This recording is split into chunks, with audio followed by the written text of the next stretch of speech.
Puji Tuhan, saudara, kita masuk dalam ibadah. Mari kita awali dengan membaca bersama-sama firman Tuhan yang tertulis di dalam kitab Nabi Yesaya, pasal yang ke-57, ayat yang ke-15. Yuk kita baca bersama-sama. 1, 2, 3. Sebab beginilah firman yang maha tinggi dan yang maha mulia, yang bersemayam untuk selamanya dan yang maha kudus namanya. Aku bersemayam di tempat tinggi dan di tempat kudus, tetapi juga bersama-sama orang yang remuk dan rendah hati, untuk menghidupkan semangat orang-orang yang rendah hati dan untuk menghidupkan hati orang-orang yang remuk. Sebagaimana kita sama-sama ketahui, nanti hari Jumat ya, tanggal 2, kita akan memperingati saat Tuhan Yesus mengorbankan dirinya. Dia ditangkap, dipukuli, dipecut, disiksa, kemudian mati di atas kayu salib. Ya, jadi ini suatu berita yang secara dunia ini merupakan suatu hal yang sangat luar biasa, menyedihkan, remuk, dan membuat semua pengikutnya kacau lari semua. Tapi di sini kita akan belajar, kalau Tuhan merencanakan sesuatu, walaupun nampaknya pahit, tapi pasti itu sesuatu yang luar biasa. Ya. Jadi saya ulangi Yesaya 57 ayat 15 supaya diperhatikan. Ya. Coba tolong diperhatikan.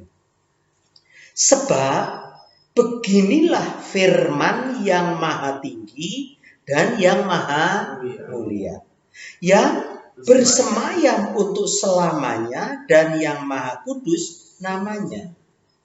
Aku bersemayam di tempat tinggi dan di tempat kudus, tetapi juga bersama-sama orang yang remuk dan yang rendah hati, untuk menghidupkan semangat orang-orang yang rendah hati dan untuk menghidupkan hati orang-orang yang remuk. Jadi kita tahu Tuhan pencipta, penguasa, pemilik semesta alam ada di sorga yang mulia, di tempat yang kudus, mulia, luar biasa. Tapi di sini ada satu pernyataan yang luar biasa. Ya, dikatakan, aku bersemayam di tempat tinggi dan di tempat kudus, tetapi juga bersama-sama orang yang remuk dan rendah hati. Loh, kok aneh? Di tempat tinggi, mulia, luar biasa, tapi sekaligus di tempat remuk dan rendah hati. Ini kan tempat yang paling rendah. Dari tempat yang paling tinggi, kok ternyata juga ada di tempat yang paling rendah. Untuk apa? Untuk menghidupkan semangat orang-orang yang rendah hati dan untuk menghidupkan hati orang-orang yang remuk. Nah, di sini saya akan jelaskan suatu kebenaran firman Tuhan yang sepertinya nih bertempat tinggi mulia tapi juga di tempat remuk dan rendah hati. Ya, kita harus mengerti cara Tuhan berbicara kepada manusia. Sewaktu manusia belum jatuh dalam dosa, Adam dan Hawa berada di Taman Eden, tiap hari, tiap saat bisa bergaul dengan Tuhan. Bisa bercakap-cakap kayak teman. Tetapi setelah jatuh dalam dosa, manusia terusir dari Taman Eden dan terpisah. Nah, kalau sudah terpisah ini bisa bercakap-cakap enggak? Enggak bisa. Enggak bisa. Manusia berusaha mendekat Tuhan, enggak bisa. Tuhan berbicara, enggak ada yang ngerti. Makanya di dalam Injil Matius 4 ayat 4 dikatakan, manusia hidup bukan dari roti saja. Memang dari roti, kalau di sini beras, tapi Tuhan bilang bukan cuma dari roti saja, tapi dari apa? Setiap firman yang keluar dari mulut Allah. Yang jadi permasalahan adalah Allah yang berfirman, yang keluar dari mulutnya itu tidak bisa ditangkap. Tidak bisa didengar oleh manusia. Karena yang mulia sama yang hina, najis nggak bisa bersatu. Tapi Tuhan tidak berhenti. Dia berusaha gimana caranya. Dia memilih orang-orang tertentu untuk bisa mendengar firman yang keluar dari mulut Allah. Ada beberapa yang bisa menangkap. Misalnya anaknya ada berapa siapa? Kain dan Habel. Tuhan berbicara. Kain nggak bisa nangkep, Habel bisa nangkep. Dia mentaati dengan pengorbanan yang benar. Terus ada seseorang yang namanya Henok, bisa menangkap firman, tapi nggak hanya untuk diri sendiri. Akhirnya dia bisa naik tanpa mati, tapi ya cuma sendiri. Terus sama ada Nuh juga bisa menangkap firman Tuhan, tapi ya hanya untuk diri sendiri. Waktu dunia dihukum, Nuh bisa selamat bersama istri, ketiga anak dan ketiga menantunya. Terus akhirnya mencari Abraham. Banyak nabi-nabi. Ada orang bisa mendengar suara firman yang keluar dari mulut Allah, tetapi nggak bisa menyampaikannya. Lama-lama Tuhan ngatur. Ada yang bisa menyampaikan, tapi tetap nggak dimengerti. Lama-lama Tuhan ngatur gimana? Firman yang disampaikan itu disuruh ditulis. Contohnya ya siapa yang nulis firman? Musa, Yesaya yang kita baca, Yeskiel, Yeremia dan sebagainya. Jadilah firman yang tertulis. Tapi manusia tetap nggak bisa nangkep. Sampai akhirnya gimana? Tuhan turun sendiri. Di dalam Yohanes 1 ayat 14, firman itu telah jadi manusia di dalam Yesus. Jadi Tuhan itu sudah melakukan segala macam cara supaya bisa komunikasi, bisa berbicara dengan manusia. Nah, tapi tetap sulit dimengerti. Tuhan sudah berbicara langsung, nggak ada yang dengar. Tuhan suruh nyuruh nabi-nabi menulis, tetap nggak bisa dimengerti. Tuhan sudah turun sendiri, tetap sampai sekarang nggak bisa dimengerti. Coba, sekarang orang di dunia ini ada berapa miliar? Yang Kristen ada berapa? Dengar firman Tuhan nggak? Kalaupun dengar firman yang keluar dari mulut pendeta. Jadi ini persoalannya. Nah, makanya hari ini kita akan belajar dari kronologi Tuhan berbicara kepada manusia, dan kita bisa menangkap. Kalau kita bisa menangkap apa yang dimaksudkan oleh Tuhan dan memahami, kita baru bisa jadi pelaku dari firman. Ada banyak orang, kita jangan cuma mendengar saja, tapi juga harus melakukan, jadi pelaku. Tapi gimana mau jadi pelaku? Mau nggak ngerti? Ya Mak ya. Ya kita semua ya, kita dengar khotbah-khotbah ya, tapi dilakukan kok ya gini-gini aja. Nggak ada bedanya orang percaya dan tidak. Makanya kita harus tahu. Hari ini kita belajar dari Nabi Yesaya yang dipakai secara Tuhan secara luar biasa. Juga nabi-nabi yang lain. Ya, jelas yang pasti kita harus tahu bahwa firman Tuhan yang keluar dari mulut Allah, yang sekarang sudah ditulis, bahkan sudah dicontohkan oleh pribadi Yesus, itu harus bisa ditangkap maksudnya. Yuk kita buka Ulangan 33 ayat 3. Ya, supaya kita ini bisa mengerti, memahami apa maksud daripada firman Tuhan. Kitab Ulangan pasal yang ke-33 ayat yang ke-3. Saya bacakan ya, tolong diperhatikan. Sungguh Ia mengasihi umatnya, semua orangnya yang kudus. Di dalam tanganmu-lah mereka, pada kakimu-lah mereka duduk. Terus apa? Menangkap sesuatu dari firman-Mu. Ingat kisah di Perjanjian Baru, siapa yang duduk di bawah kaki Yesus mendengar firman? Maria. Marta sayang sama Yesus enggak? Sayang, tapi tidak duduk di bawah kaki Yesus. Dia mendengar firman sambil meladeni dari dapur, nyediain makanan dan sebagainya. Siapa yang bisa menangkap kehendak Tuhan? Maria. Ya, jadi kita harus belajar seperti Maria. Membaca firman Tuhan dan menangkap sesuatu, ya. Jadi pada kakimu lah mereka duduk menangkap sesuatu dari firman-Mu. Jelas ya? Jadi kita ini harus bisa menangkap sesuatu dari firman Tuhan. Nah, sekarang yang berikutnya kita ini harus tahu kronologi daripada firman Tuhan. Tuhan berbicara dengan mulutnya, gak ada yang bisa nangkap. Tuhan menyuruh hambanya yang bisa menangkap menyampaikan, gak bisa komplit juga. Tuhan menyuruh menulis, gak bisa juga. Dan akhirnya turun sendiri, berkorban di atas kayu salib, nanti yang kita peringati hari Jumat. Tapi ternyata manusia tetap saja mayoritas tidak bisa menangkap, tidak bisa mengambil sesuatu dari firman, termasuk ayat ini tadi. Kenapa ya Tuhan itu ada di bersemayam di tempat yang tinggi, yang mulia, yang kudus, jauh di sana.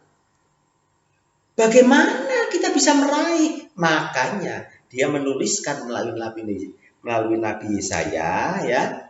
Aku bersemayam di tempat tinggi dan tempat kudus, tetapi juga bersama-sama orang yang remuk dan rendah hati. Jadi kita nggak perlu ke sana. Sekarang kita nggak bisa ke sana. Kita nanti bisa ke sana kalau Yesus datang kedua kalinya, sudah selesai semua tugasnya, kita juga sudah menyelesaikan tugas kita jadi saksi.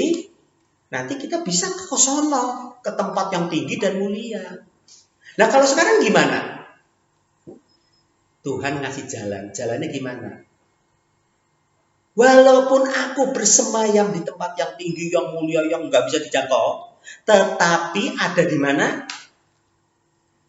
Tetapi juga bersama-sama orang yang remuk dan rendah hati.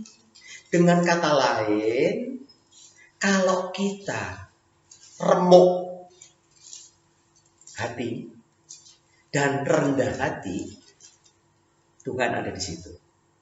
Jadi kita nggak perlu ke sana kan sekarang. Sekarang kita belum bisa ke sana kan? Pengen ketemu Yesus nggak? Pengen bergaul dengan Yesus nggak? Yesus hanya ada saat kita remuk hati dan rendah hati.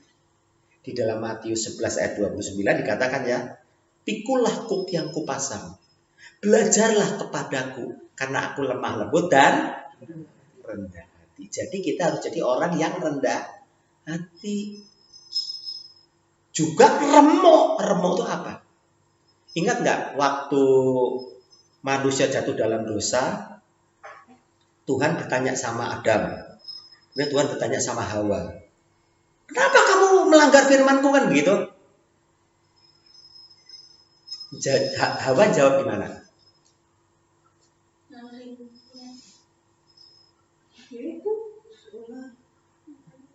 Itu ularnya itu yang menghabisi aku. Nah, Tuhan bilang mulai saat ini akan ada permusuhan antara kamu dan ular itu, keturunanmu dan ular itu. Nanti keturunanmu, yaitu Yesus, akan meremukkan. Meremukkan apa? Kepala ular. Dan ular itu meremukkan tumit. Jadi nanti Yesus itu yang meremukkan kepala, artinya dikalahkan. Tetapi Yesus mengalami dipatok, diremukkan tumitnya. Ya, jadi kalau kita ingin bertemu dengan Tuhan sekarang, jangan nanti. Kalau nanti sudah Tuhan kedatangan 2 kali, nggak begitu masalah, kita sudah bersatu lagi. Apalagi nanti kalau iblis, antikris, orang-orang itu semua sudah dimasukkan ke neraka, kita bersama-sama Yesus bisa kembali seperti Taman Eden dulu. Ya. Nah, tapi sekarang kan kita belum tahu kapan Yesus datang kedua kalinya. Nah, kalau kita ingin berjumpa dengan Yesus, kita harus bagaimana? Jadi, dalam kondisi apa yang Tuhan inginkan? Hati yang remuk karena dipatok oleh ular, oleh si jahat. Artinya apa? Ular itu simbol dari si jahat. Betul ya? Ular itu. Jadi gini saudara, kita ini di dalam dunia pasti mengalami tipuan, kejahatan, dan sebagainya. Betul ya? Kita punya usaha atau ditipu. Kita dijahati. Nah, kalau orang dunia bales, betul? Jahat balas dengan kejahatan. Mata ganti mata, gigi ganti gigi, dan sebagainya. Tapi Yesus bilang bagaimana? Kalau kamu dijahati, balas dengan kebaikan. Rasanya gimana? Kita sudah ditipu, dihancurkan, tapi kita remuk ya. Usaha kita remuk, keuangan, kesehatan, semua remuk. Kita jangan membalas kejahatan dengan kejahatan. Biar hati kita remuk, tapi membalas semua itu dengan kebaikan. Itu yang Yesus mau. Yesus juga diremukkan loh. Betul nggak? Coba dibuka Yesaya 53 ayat yang ke-5 dan ayat yang ke-10. Ya, saya bacakan ya. Yesaya 53 ayat yang ke-5. Coba tolong diperhatikan. Dengerin firman Tuhan ya. Tetapi dia tertikam oleh karena pemberontakan kita. Dia diremukkan oleh karena kejahatan kita. Ganjaran yang mendatangkan keselamatan bagi kita ditimpakan kepadanya. Dan oleh bilur-bilurnya kita menjadi sembuh. Kalau Yesus saja diremukkan, padahal dia nggak berbuat jahat. Untuk kita, masa kita nggak mau ikut mengalami diremukkan? Mau ikut diremuk seperti bersama Yesus? Mau nggak? Kalau kita mau ikut dalam kematiannya, kita ikut dalam kebangkitannya. Kalau kita ikut dihina, kita juga akan dimuliakan dia. Karena Tuhan berada di tempat yang hati yang remuk. Ayat 10 kita baca. Yesaya 53 ayat yang ke-10. Tetapi Tuhan berkehendak meremukkan dia dengan kesakitan. Apabila dia menyerahkan dirinya sebagai korban penebus salah, ia akan melihat keturunannya, umurnya akan lanjut, dan kehendak Tuhan akan terlaksana olehnya. Jadi memang kehendak Bapa saat manusia semua berdosa, terpisah dengan Tuhan, sementara Tuhan bersemayam di tempat yang tinggi, kita tidak bisa menjangkau. Tuhan menyediakan diri di dalam diri Yesus. Di mana? Waktu Yesus diremukkan di mana? Di sorga? Di mana? Di Golgota. Di dunia aja, di tempat yang di dunia, di istana mending, betul. Dunia di padang rumput mending. Di dunia di tempat Golgota, tempat tengkorak, bahkan ditonton orang, dia disiksa bisa-bisa, remuk artinya. Kalau Yesus yang sudah menebus kita diremukkan, masa kita nggak mau ikut remuk bersama dia? Seberapa besar kerugian kita? Seberapa besar masalah-masalah yang kita hadapi? Kita diremukkan, maunya membalas, ikut-ikutan dunia. Kalau hukum dia paling tidak lapor polisi, dia ditangkap. Bagaimana caranya orang berbuat jahat pada kita, kita balas. Tapi Tuhan bilang jangan. Balaslah kejahatan dengan kebaikan. Remuk. Justru tempat remuk itulah Tuhan berada. Hadirat Tuhan nyata. Tetapi aku juga berada di tempat yang remuk.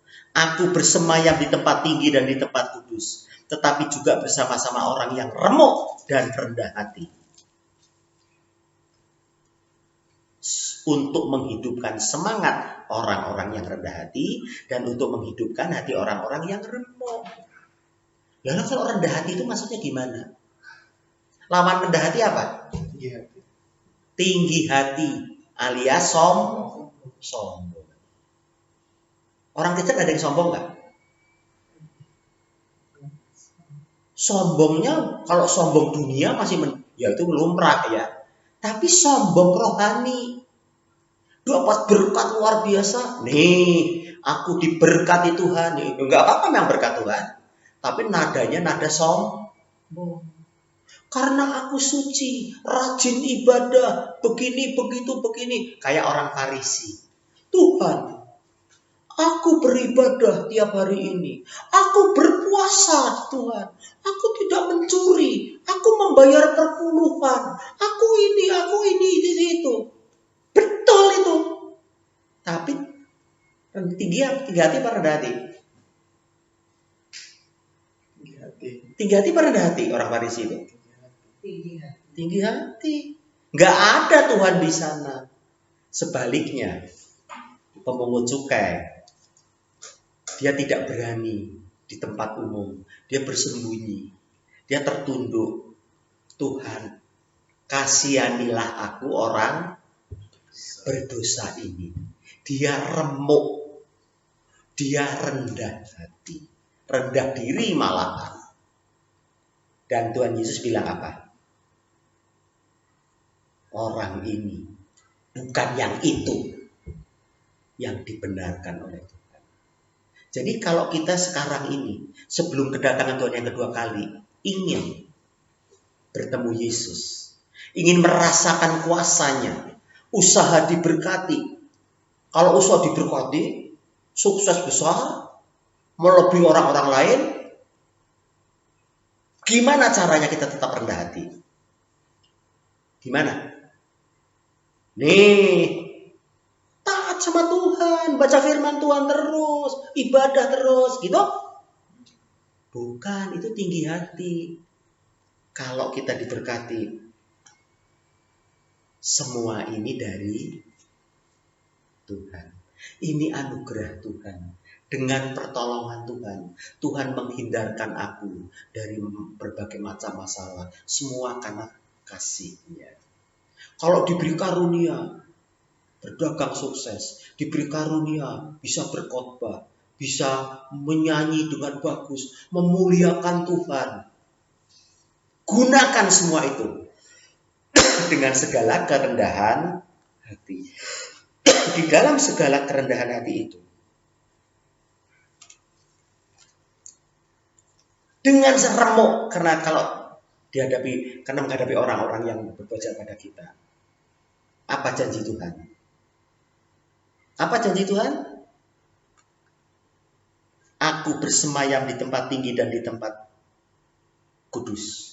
Tetapi juga bersama-sama orang yang remuk dan rendah hati. Untuk menghidupkan semangat orang-orang yang rendah hati dan untuk menghidupkan hati orang-orang yang remuk. Kalau kita remuk hati kita dan juga kita rendah hati, Tuhan bersama-sama kita. Janji Tuhan sewaktu Dia menampakkan diri di bukit di Galilea, bukan di Yudea, ya. Tuhan bilang, segala kuasa dalam Matius 28 di sorga dan di bumi sudah diberikan padaku. Jangan bimbang dan jangan ragu. Pergilah ke seluruh dunia. Jadikan semua bangsa muridku. Baptislah mereka dalam nama Bapa, Anak dan Roh Kudus. Ajar mereka melakukan semua yang kukehendaki. Ketahuilah, aku menyertai kamu senantiasa sampai akhir zaman. Ini janji Yesus. Sudah dinubuatkan oleh Nabi Yesaya. Tuhan di tempat tinggi, tapi juga di tempat remuk. Tempat tinggi belum bisa kita jangkau. Tapi remuk dan rendah hati bisa nggak? Bisa nggak? Kalau kita mau mentaati firman Tuhan. Loh, dulu perjanjian lama kan mengatakan mata ganti mata, gigi ganti gigi. Pokoknya kalau orang begini dirajam. Ingat, itu firman Tuhan saat orang Israel keluar dari Mesir, posisinya sebagai apa? Budak. Kalau budak itu sekolahnya sampai S3 enggak? TK aja enggak. Jadi enggak ngerti apa-apa. Budak. Makanya Musa waktu itu mengeluarkan hukum Taurat yang sifatnya keras tegas. Tapi itu sudah digenapi oleh Yesus. Dan Yesus mengubahnya. Bukan mengubahnya, menggenapinya. Ketahuilah aku tidak meniadakan hukum Taurat, tapi menggenapinya. Yang dulu simbol dijadikan kenyataan. Dulu anak domba digantikan nanti jadi singa dari suku Yehuda. Itu semua Tuhan sudah lakukan. Tuhan sudah diremukkan toh dari tadi Yesaya 53 tadi, betul sudah diremukkan ya. Nah, bisa nggak kita jadi remuk hati? Kalau kita dirugikan oleh siapapun dalam dunia ini, kita diperlakukan tidak adil oleh siapapun juga, kita terima semua itu dengan satu keyakinan. Saat Tuhan bersama-sama dengan kita, beserta kita, Tuhan akan membela kita, betul nggak? Tuhan akan membenarkan kita, betul nggak? Tuhan akan mengampuni dosa kita. Tuhan akan mengampuni. Kemudian kita diberkati luar biasa. Jangan tinggi hati. Seperti orang Farisi. Menyombongkan kesalehannya.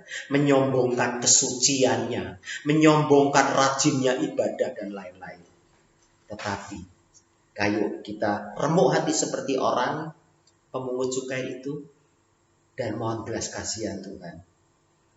Janji Tuhan. Yesus yang akan menyertai kita senantiasa sampai kedatangannya kedua kali. Setelah kedatangan kedua kali udah beda posisinya. Kita sudah nggak perlu remuk dan rendah diri lagi. Pokoknya kita sudah dalam kemuliaan. Jadi dengan kata lain, hari ini kita belajar mau ketemu Yesus, mau bersama dengan Yesus, mau usaha kita diberkati, mau kesehatan kita diberkati, mau hubungan keluarga kita diberkati, antar suami istri, orang tua dengan anak, kakak dan adik, dengan teman, dengan semua sesama manusia. Mau? Ayo jadi orang yang kalau kita diperlakukan tidak benar oleh dunia, kita remuk hati. Biarkan Tuhan yang membalas. Balaslah kejahatan dengan kebaikan. Dengan demikian kamu menumpukan bara api, antraks, di atas kepala orang itu. Kalau kita bisa membalas kejahatan dengan kebaikan. Percaya nggak kalau Tuhan bisa memberkati kita sekarang ini? Memberkati secara materi. Memberkati secara kedudukan, posisi di dunia. Bisa nggak? Bisa nggak Tuhan menempatkan kita di hubungan bait Allah? Bisa nggak Tuhan buat jabatan kita tinggi? Yusuf, narapidana, diubah jadi orang nomor 2 di Mesir. Bisa kan? Daniel orang buangan jadi orang luar biasa. Berapa raja dari Nebukadnezar, Nebuzaradan, Belshazzar, Darius, Koresi, semua dapat posisi tinggi. Tapi dia tetap rendah hati. Mau rendah hati? Kalau kita mau rendah hati, saya percaya dan sangat yakin Tuhan beserta kita. Janji Tuhan akan menyertai kita. Kalau Tuhan beserta kita, kalau Tuhan di pihak kita, siapa lawan kita? Enggak ada. Kita bisa menang enggak menghadapi persoalan dalam dunia? Bersama Yesus tidak ada perkara yang mustahil. Tuhan Yesus memberkati. Ya, nanti hari Jumat tanggal 2 kita ibadah memperingati kematian Yesus. Saat Yesus diremukkan. Ayo kita belajar bagaimana kita juga mau diremukkan dan tetap rendah hati. bersama Yesus kita akan melakukan perkara-perkara yang besar. Dan kita bisa memberkati orang-orang lain. Betul ya? Saya ulangi ya. Sebab beginilah firman yang maha tinggi dan yang maha mulia, yang bersemayam untuk selamanya dan yang maha kudus namanya. Aku bersemayam di tempat tinggi dan di tempat kudus, tetapi juga bersama-sama orang yang remuk dan rendah hati. Dan kita akan bisa memberkati untuk menghidupkan semangat orang-orang yang rendah hati. Dan untuk menghidupkan hati orang yang remuk. Orang-orang di sekitar kita ada orang susah enggak? Ada banyak orang susah. Kita bisa memberkati mereka. Menyemangati mereka. Membangkitkan kehidupan mereka. Semua untuk kemuliaan nama Tuhan. Tuhan Yesus memberkati. Yuk kita masuk dalam doa. Bapa di sorga, terima kasih. Kami mendapatkan kesempatan untuk belajar dari firman-Mu. Jangan biarkan Tuhan firman-Mu ini berlalu begitu saja. Meteraikan firman-Mu di hati dan pikiran kami. Biar kami menangkap sesuatu dari firman-Mu. Dan kami jadi pelaku firman Tuhan yang benar. Bukan pelaku sesuatu yang salah. Kami percaya Tuhan. Saat ini kami masih tinggal di dunia. Engkau di sorga. Engkau di tempat yang senang, aman, damai. Jauh dari kejahatan. Di dunia ini masih penuh dengan persoalan, permasalahan, kejahatan. Dan seringkali kami dirugikan, diperlakukan tidak adil. Namun kami tahu Tuhan, bahwa ternyata Engkau tidak tinggal diam. Engkau datang dari sorga, turun ke dunia, diremukkan. Namun Engkau menang, Engkau bangkit, Engkau naik ke sorga. Engkau mencurahkan Roh Kudus.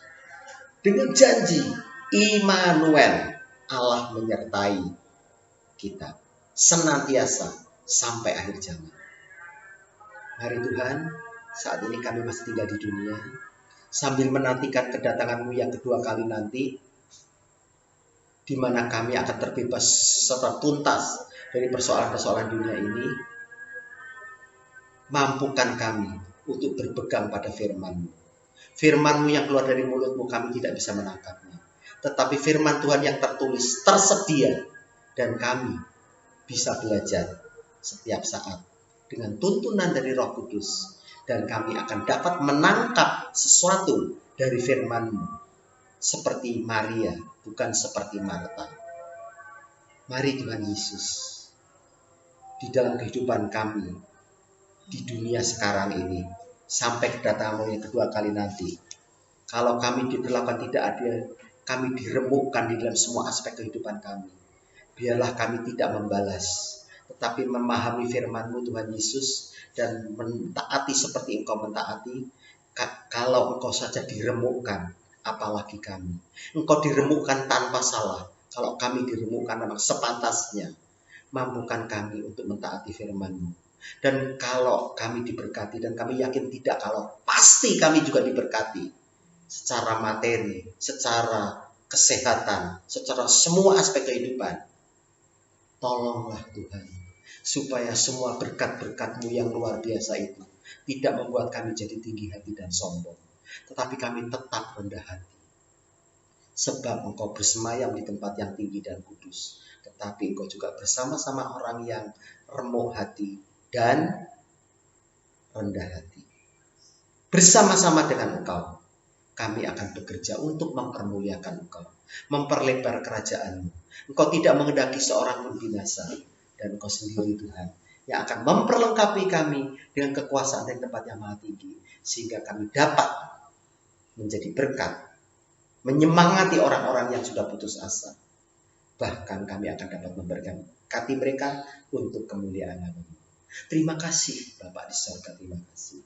Dan sekarang Tuhan kami akhiri semuanya ini. Dan kami mohon berkat yang daripada-Mu ada pada setiap kami semua. Angkat kedua belah tangan-Mu. Terimalah berkat, rahmat, anugerah, pertolongan dari Bapak yang kekal. Bapak yang bersemayam dalam terang yang tak terhampiri. Di surga yang mulia, yang tinggi dan kudus. Tak mungkin kami jangkau. Tetapi Bapak telah turun bersama orang-orang remuk hati. Di dalam Yesus, Allah Anak, Engkau telah turun ke tempat yang paling rendah. Tempat orang-orang yang remuk dan rendah hati. Dan puji Tuhan, Roh Kudus pun dicurahkan untuk membimbing kami, menolong kami, menjalani kehidupan kami sampai kedatangan-Mu yang kedua kali nanti. Di dalam nama Tuhan Yesus Kristus, kami terima berkat yang daripada-Mu. Dengan berkat yang daripada-Mu ini, kami akan menjalani kehidupan kami untuk kemuliaan nama-Mu. Di dalam nama Tuhan Yesus yang penuh kasih dan kuasa kami sudah berdoa. Haleluya, puji Tuhan. Amin. Tuhan berkati.